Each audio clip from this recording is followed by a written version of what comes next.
beri ijazah tentang Al-Fatihah ya, karena ini surat yang populer. Kalau saya ijazahi Quran 30 juz pasti sampean nggak hafal ya. Atau ijazah surat Baqarah, kalau mau Baqarah mau ijazahi surat Baqarah mau 2 juz setengah mau Mas Asep ya, Fatihah aja yang gampang ya. Nah, ya kulhu Fatihah ini paket ringan ini, tapi pahalanya apa? Besar. Ini beda ya, artinya selama ini mungkin Anda baca tapi monoton ya, tapi ini saya bacakan teks aslinya tentang istilahnya itu mazaya itu kelebihannya Fatihah. Saya baca Arabnya dulu, nanti ini terakhir ijazah. Tadi kan saran-saran umum tentang sosial ya, pokoknya jadikan kebaikan itu punya nilai sosial yang baik lah. Jadi nanti orang yang nggak amanah nggak laku ya, calon bupati, gubernur, presiden yang nggak amanah juga nggak laku. Begitu juga kiai yang tidak amanah juga nggak laku, suami yang nggak amanah juga nggak laku, istri yang nggak amanah juga. Sehingga kebaikan ini jadi nilai sosial yang dalam tanda kutip sudah keniscayaan ya. Yang diinginkan Allah itu seperti itu, bukan kebaikan yang dipaksakan karena kekuatan negara. Maksudnya kalau bisa kebaikan itu tidak usah dipaksakan. Memang satu apa ya, sudah satu kebutuhan. Tak cerita-cerita di negara maju itu, bahkan apapun jatuh itu nggak ada yang ngambil apa itu. Makanya gambarannya Mekah Medina kan gitu kan, barang jatuh nggak ada yang berani apa ngambil itu, saking sudah jadi sistem. Sehingga banyak negara di Eropa itu yang sampai nggak punya tentara, nggak punya polisi karena kebaikan sudah. Nah kita kan masih capek, polisinya aja capek apalagi masyarakatnya, karena ya apa ya, kebaikan itu belum jadi nilai apa bersama. Nah, kita selain ditopang negara, ada polisi, ada tentara, itu kita usahakan kebaikan itu jadi nilai apa bersama. Ya, tadi wa'tamiru bainakum bima'ruf. Dan kita punya reputasi yang bagus dalam bab ini. Saya masih ingat kecil saya itu yang jilbaban hanya keluarga kiai. Sekarang rata-rata masyarakat itu jilbaban. Dulu yang sekolah SMP, SMA itu jilbaban kadang dulu malah dilarang ya, harus sama seperti itu seragamnya. Sekarang sudah boleh dan nyaman. Lama-lama yang dapat simpatik ya yang pakai pakaian model tertutup seperti itu. Lama-lama gampangane cara wong golek mantu ya golek yang seperti itu daripada yang blodor. Lama-lama jadi nilai bersama. Ya ingin saya seperti itulah. Di terminal juga sama. Orang mau makan cari warung yang kelihatan ada ayat kursinya, pakai jilbab, atau paling tidak dia nggak mungkin lah nyuguhkan yang tiren atau yang haram. Akan ada garansi sosial, ada apa? Ada garansi apa? Sosial dengan penampilan yang soleh itu kan, masa iya nyuguhkan oplosan babi gitu misalnya itu. Jadi nilai sosial itu harus ya tadi harus benar-benar jadi nilai, sehingga negara biar gak capek-capek. Polisi juga gak capek kan, karena tugasnya corong Jawa mau ngawat-ngawati tok, tapi sudah tidak perlu tegang karena kebaikan sudah jadi nilai apa bersama. Ya, ingat-ingat ya ayatnya tadi, wa'tamiru bainakum bima'ruf. Jadi kebaikan itu harus jadi nilai bersama. Iktimar itu menjadi urusan bersama. Makanya kalau kita rapat besar disebut apa? Muktamar. Muktamar itu urusan bersama. Ya tadi imamnya sholat juga menopang Gojek karena nggak lama-lama nopang Grab, nopang Kernet, nopang penjaga Indomaret, penjaga bensin, pom bensin. Lah dia hanya punya waktu 5 menit terus imamnya baca Baqarah kan.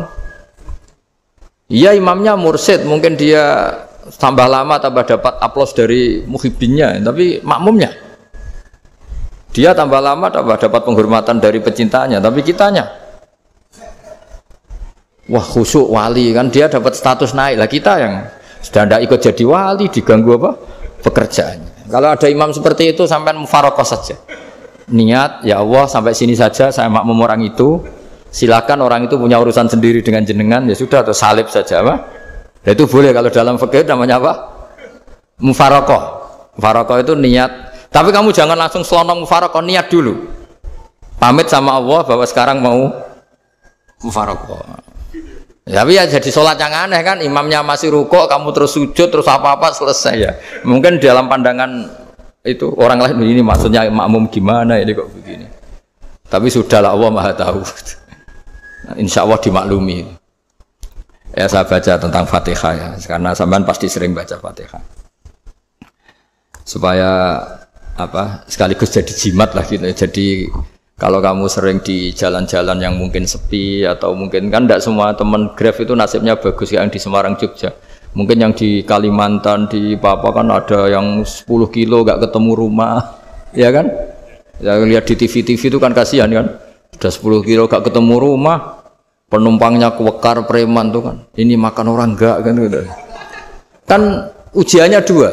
Kalau penumpangnya cantik itu ya kecoba syahwat, kalau preman takut. Jadi orang itu selalu ujian itu. Sing sedengan itu kan jarang orang itu. Jadi kalau penumpangnya perempuan cantik ujiannya itu syahwat, kalau preman ujiannya ketakutan. Kalau orang yang lemah bawa uang ujiannya kamu ingin garong. Jadi hidup itu memang semuanya ujian. Liyabluwakum ayyukum ahsanu amala. Makanya saya sering ditanya oleh teman-teman, Gus, nah ujiannya kenal wong wedok elek piye sama? Kenal wong ayu ujiannya syahwat, kenal wong elek ujiannya ngenyek, itu sama-sama dosa. Syahwat ya dosa, ngenyek juga dosa. Welek keriting untune metu ya dosa ngomong gitu. Kadang-kadang orang berpikir enak kancanan wong elek gak dosa. Kata siapa kancanan wong elek itu ya dosa karena bawaannya ngenyek. Ngenyek itu menyepelekan itu. Makanya saya itu ya nggak mau berteman sampean. Nanti kan bawaannya ngenyek atau seneng ya tidak tahu. Ya sudah ada takdir saja kalau ketemu ya tak ulang ngaji gitu. Tapi ini ngaji terakhir, setelah ini ngaji biasa aja, tidak usah resmi gini. Ngaji kok resmi aneh. Pokoknya nanti suatu saat kalau pandemi sudah berlalu saya akan ngaji Rebone, lalu ini ngaji. Ini ngaji yang kurang bagus karena ngatur kiai kurang berkah ini. Nanti tapi ya lumayan lah masih mau ngaji. Ngaji kok tanggal ini jam ini. Sekarang suatu saat kamu tak panggil, Mas Wahyu datang ke sini jam ini tidak mesti bisa. Mungkin pas ada acara apa, oh, maaf ke sini pas ngecek pas apa. Gitu. Jadi ya sudah tapi tak maafkan enggak apa-apa. Takdir ya. Tak bacakan supaya sampean tahu keramatnya bismillah. Nah, sebelum saya bacakan bismillah Fatihah tak beritahu tentang ilmu tafsirnya karena ini penting sekali. Fatihah itu dawuhnya Allah, tentu itu dawuhnya Allah. Saya ulang lagi itu kalamullah. Tapi yang sudah diberikan kesampaian ke kita semua. Sehingga seakan-akan itu menjadi dawuhnya kita ke Allah.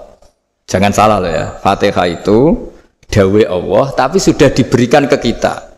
Sehingga posisi kita itu yang punya itu.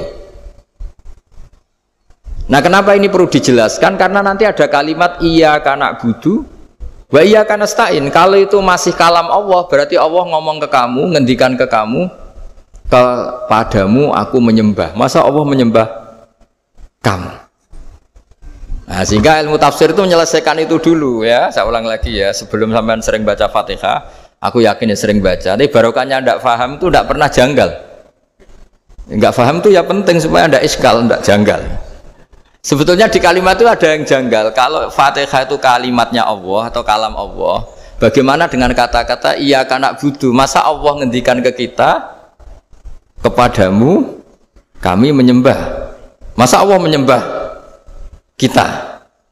Maka penyelesaiannya secara ilmu tafsir gimana? Semua ulama mengatakan, bukan satu dua, semuanya mengatakan di Fatihah itu semuanya diberi kawalan kalimat.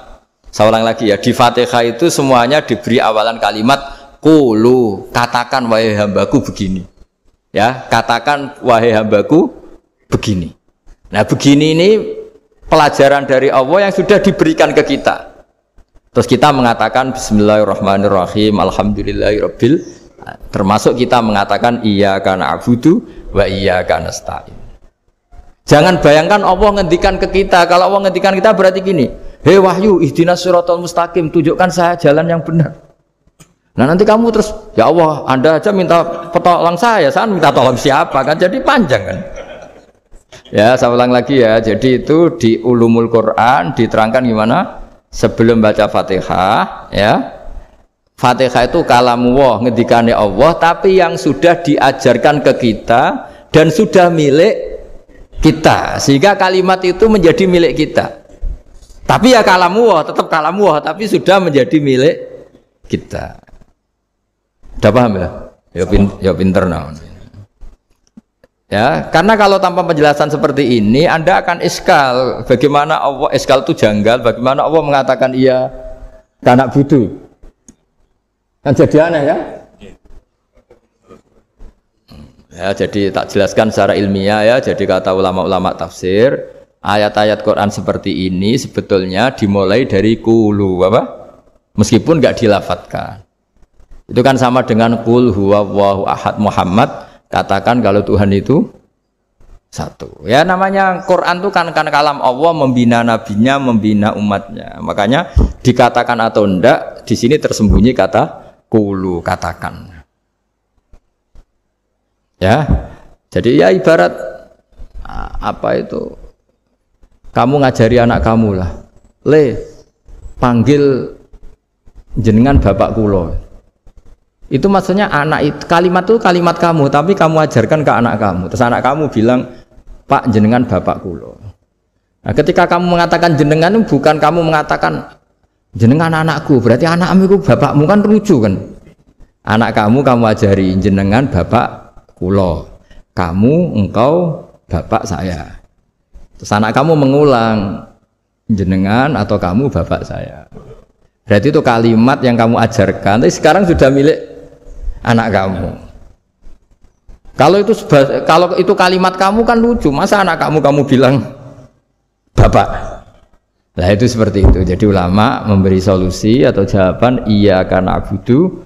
Iya itu sebelumnya ada kata-kata qulu, katakan wahai hambaku, hubungan kamu dengan saya adalah katakan iya karena abudu wa iya karena nasta'in.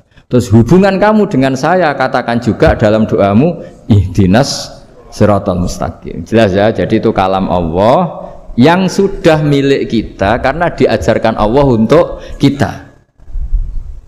Dong ya? Ya dong, gak jelas gak. Tapi bagus gak jelas itu bagus. Kalau kamu jelas gak jadi dikrep, jadi gubernur.